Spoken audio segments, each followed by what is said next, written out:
The United Kingdom has reached a perilous turning point in its struggle to contain coronavirus, according to Boris Johnson.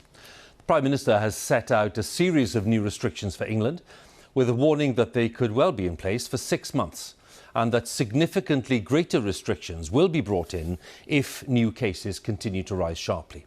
Mr Johnson addressed the House of Commons at lunchtime and went on to explain his decisions in a televised address this evening. Now, in a change of approach, he said office workers in England should now work from home if possible. That was always the case in Scotland, Wales and Northern Ireland.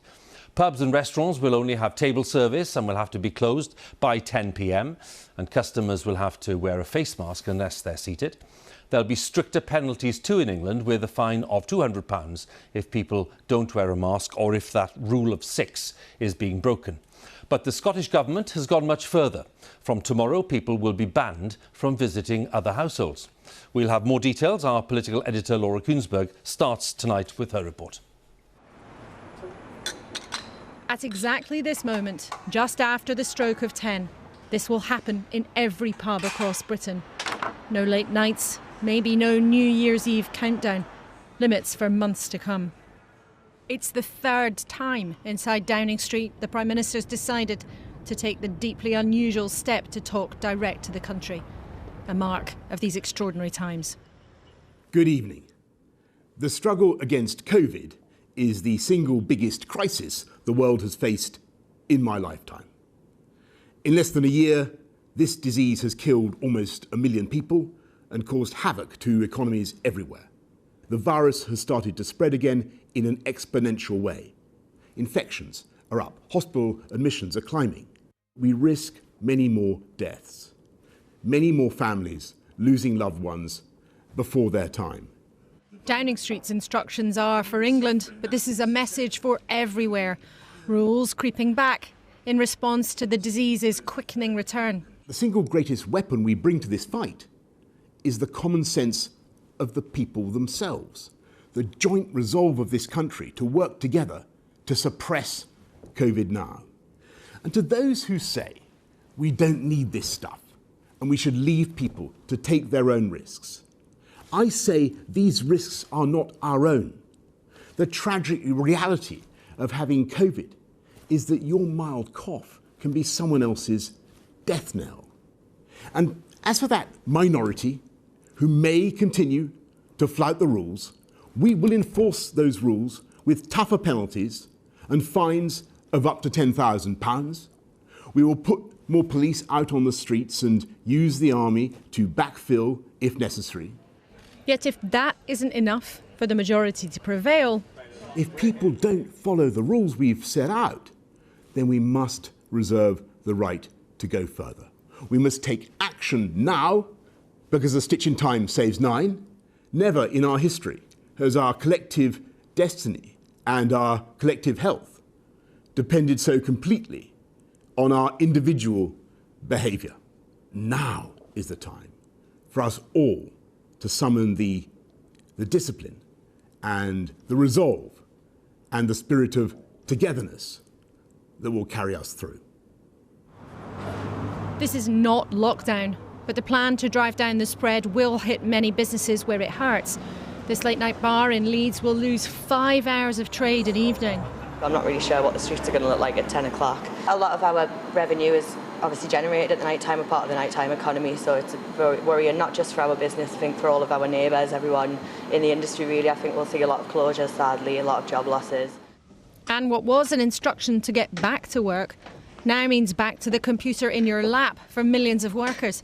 This London internet firm might have to move out when they've only just moved back in. When lockdown was announced, we had to all work from home, which wasn't ideal. Now we've done a rebranding, we've come back, this is our first week back in the studio, and we're potentially now looking at going back to working from home again, which wouldn't be ideal, especially after all the work that we've put in. Labour's backing the new rules, but claims the situation is in part of the government's making. It's right that these national restrictions have been announced, but we shouldn't have been here. If he had fixed the testing and tracing regime, if he hadn't let it descend into the mess that it's become, we could have avoided these restrictions today. With rules being tightened everywhere, the four leaders of the different parts of the UK all talked to the public direct tonight. Yet in Scotland, limits are being squeezed the most. And Nicola Sturgeon suggested England may not have gone far enough. Today must feel like a step backwards. I know that all of this has been incredibly tough, and 6 months on, it only gets tougher. But never forget that humanity has come through even bigger challenges than this one. And though it doesn't feel like it now, this virus will pass. In Wales and in Northern Ireland, a stricter regime's on the way, but Belfast's yet to make a decision about last orders. This is not a second lockdown. This is a wake-up call, a reminder that we are not out of the woods. We now need everybody to follow the rules and guidance and to take the steps to protect them and their loved ones. Together, we can keep Wales safe. What's universal? The consequences in every corner of the country will last. We are perhaps not marking time until a return to normal, but grappling our way through a moment of change. Let's go live to Westminster, and Laura's there.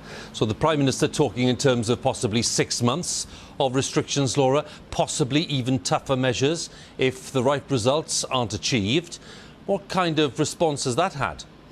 Well, the political landscape is very different to how it felt at the beginning of all of this. Certainly things have been much more fractious inside the Prime Minister's own party on the Tory backbenches. And the instructions have not gone as far and the rules tightened as much as some people in government were arguing for. Certainly, too, there are tensions and differences between what's been said by the different parts of the UK.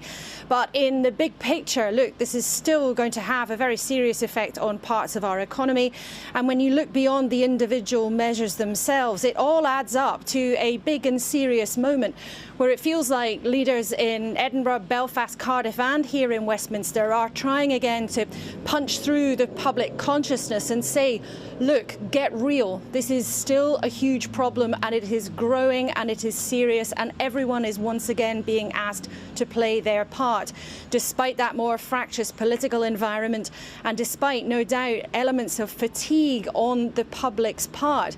And in trying to create that moment, I think, right around the UK, across those four parts, notwithstanding the political differences, there is a sense of trying once again to appeal to the public.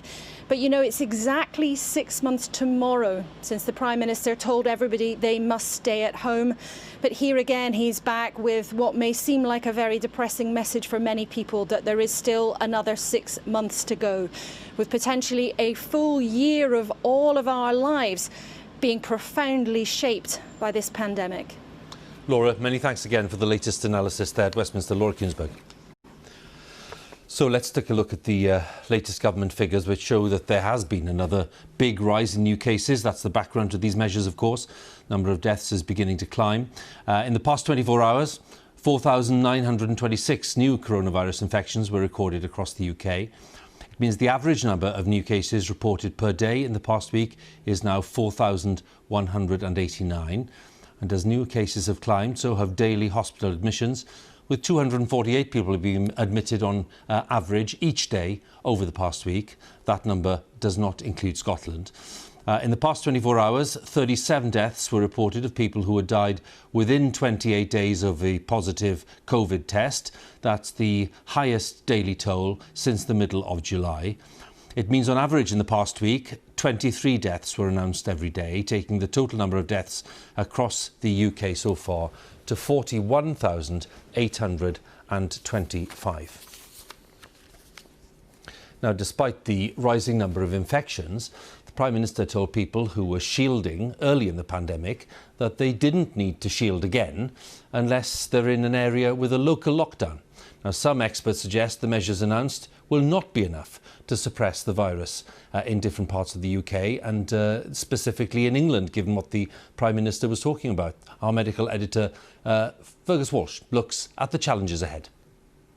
How do you strike a balance between bearing down on coronavirus while keeping the economy moving? That's the challenge facing ministers. Closing bars and restaurants at 10 p.m. should reduce the amount of alcohol people drink in public, and so perhaps may make behaviour less risky. people will be a little bit more sober when they go home, which means they're less likely to engage in risky behaviours. They're perhaps more likely to remember to put a face covering on when they get onto the bus or the tube. They may go home with friends, but the chances are it's not going to be in as large a group as they would be in the bar with. The latest reproduction, or R number for the UK, is between 1.1 and 1.4, which means that for every 10 infected people, they'll be passing the virus on to between 11 and 14 others. Now, the Prime Minister made clear that unless R falls below 1, then further restrictions are likely.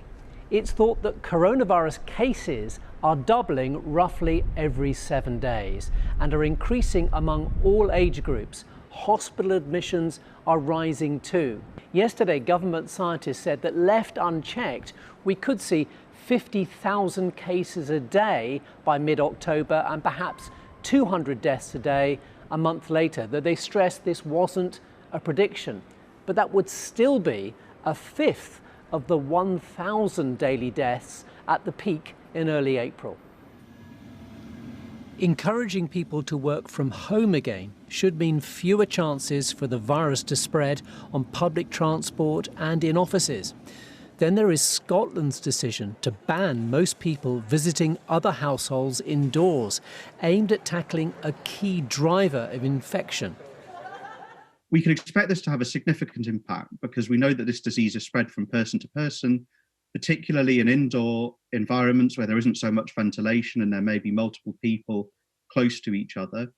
But on the other hand, there will be impacts on well-being, particularly amongst the most vulnerable, from not being able to see friends and family as much. One thing that's not been tried here is a nighttime curfew. That was imposed in Antwerp in Belgium in late July and helped reduce an outbreak there, though cases across Belgium are now higher than in the UK. Fergus Walsh, BBC News. Well, as Laura was mentioning earlier on, all 4 of the home nations are facing new restrictions. But the biggest differences so far are in Scotland and in Northern Ireland, where people are being banned from visiting other households. In a moment, we'll hear from our Ireland correspondent, Emma Vardy, and our Wales correspondent, Howell Griffith. But we'll start now then with our Scotland editor, Sarah Smith. The Scottish Government say the virus is spreading rapidly during socialising at home, where physical distancing is harder. So the biggest change in Scotland will be a ban on meeting in each other's homes from tomorrow. These rules have already been in place in Glasgow and the surrounding areas for the last 3 weeks, and the data shows they are having a significant effect. Nicola Sturgeon says she knows this is going to be tough, but it's necessary because she believes the measures announced by Boris Johnson will not be sufficient on their own to reduce the spread of the virus. For pubs and restaurants, the rules in Scotland will deliberately be the same as in England, a 10 o'clock curfew in order to try and avoid confusion. Although the First Minister made it clear she would consider tighter restrictions if she had the means to compensate businesses and staff for the loss of trade. Sharing a car journey with a member of another household is going to be banned in Scotland, where it's already mandatory to wear a face mask or a face covering in a taxi. And the Scottish Government is considering a so-called circuit breaker around the October school holidays, and they're already telling people not to go abroad on holiday during half-term. Here in Wales, the First Minister's called on people to carry on with many of the same sacrifices they've already been making for the last 6 months. Continue working from home, for example. Here in Wales, there never was a rally call for people to go back to the office in the summer. Indoors, people should only meet up with their extended household. That's already the rule in Wales. So what's changing? Well, there is a new message to avoid unnecessary travel. There's no new 5-mile travel limit as we had earlier in the year, but people should question if they need to make that journey. Some may want to rethink their plans for half-term holidays. There's also a new 10 p.m. curfew for pubs, clubs and restaurants. Stop tap, even for off licences. And there are more local lockdowns, such as here in the city of Newport. In local lockdown areas, the travel restrictions are greater. No going in and out of the council area without an essential reason. That's not being made Wales-wide. There are still some parts of the country where COVID case rates are falling. But in order to shelter the nation from a second wave of the pandemic, we're told these changes are essential. Ministers here at Stormont have warned that we're in for a crucial period ahead. So as of tonight, people across Northern Ireland are no longer allowed to visit other people's homes. Indoors, that is, no mixing of households, with a few exceptions for things like childcare and medical needs. Now, outside in private gardens, up to 6 people can meet, but from just 2 households. And this marks a significant widening of restrictions across Northern Ireland. Ministers say that's because we're seeing a rise in cases pretty much everywhere. Now, as for pubs and restaurants, they're staying open, but we're expecting new restrictions to be announced on Thursday, a possible limit on opening times to 11 o'clock at night and possibly a ban on live music. As for workplaces, the advice remains continue to work from home if you can. Now, of course, this has led to lots of questions. People asking why can't they socialise with others in their own homes, but they can do if they go out to a bar. And today, ministers have been very clear. The evidence shows, they say, that transmission of the virus is predominantly happening inside people's homes. Some questions too for students at Northern Ireland's universities. At the moment, they can continue to go home on weekends to visit family, but ministers have said if the situation gets worse, those home visits will have to stop too. That was Emma Vardy in Belfast, ending that sequence from Northern Ireland and Wales and Scotland. Now, the Prime Minister, Boris Johnson, emphasising today that the new measures being introduced, he said, were also aimed at sheltering the economy from further damage. The employers' organisation, the CBI, said, however, that today's news would be a crushing blow to thousands of businesses, with many facing uncertain futures. Our economics editor, Faisal Islam, has been investigating. The economy is still hurting and it is changing. Some here in Reading seeing new opportunities in fashion face masks, but major commercial and office centres such as this were already struggling to make up the ground lost during the pandemic. Today's new restrictions causing some confusion among returning office workers. The government's now said that if you can work from home, you should work from home. I'm not sure. I think the messages need to be clear so that people can be kept safe. And those last month encouraged to eat out to help out. 1 minute the government's saying, oh, you can go McDonald's and it's half price, and we want more people to go out, just you know, for the income, whatever. And now it's all of a sudden changed. Like, it's just not making sense to me. In the bars, which would normally be full of students in Freshers' Week, a new government-mandated, socially distanced social life. Shocking and annoying because we've obviously got ready out of lockdown. We're ready to do our lives again as easy as we can, and now it's just been stopped again. Hopefully I don't want another lockdown to happen. Even before today's announcements, major employers such as the owners of Premier Inn, Whitbread, warned of 6,000 job losses and hundreds more at pub chain JD Witherspoon. Fears about months more uncertainty so far outweighing relief at avoiding another shutdown. A lockdown even of 2 weeks would have meant an immediate and serious impact on the whole UK economy. But even this extension of social restrictions for 6 months will affect those areas of the economy most dependent on social interaction, areas of the economy that have already been on their knees. Some haven't even reopened yet. And that is raising very serious questions about the need to extend government support well into next year. The economy had begun a bounce back.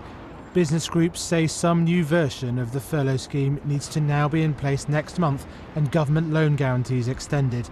The Bank of England governor warning that more support was needed as he explained the major threat of a resurgent virus. I think it's fair to say that, to borrow a phrase from rugby, I think the hard yards are ahead of us. The Bank of England is here to do everything we can do within our remit and our powers to support the people and the businesses of this country, and we will do that. In major city centres such as Birmingham, small businesses that depend on commuters coming to work, from newsagents where they buy papers to the hairdressers styling their hair, had just been getting back on their feet. Because it's our livelihood as well, and we've got like our bills and rents to pay, and if it's going to carry on like this, I don't know what's going to happen to us. But the nearby solicitors where they had just returned to the office is now preparing to work from home again, as requested by government to help defeat the return of the virus. We can adapt. We've done it before, we did it at the outset, and we proved that 90% of what we need to do, we can do from home. So we'll do that again. Of course, our colleagues will miss the opportunity to interact, to collaborate, to come together and socialise. They can make it work for their business, but elsewhere, more help is now needed. Faisal Islam, BBC News.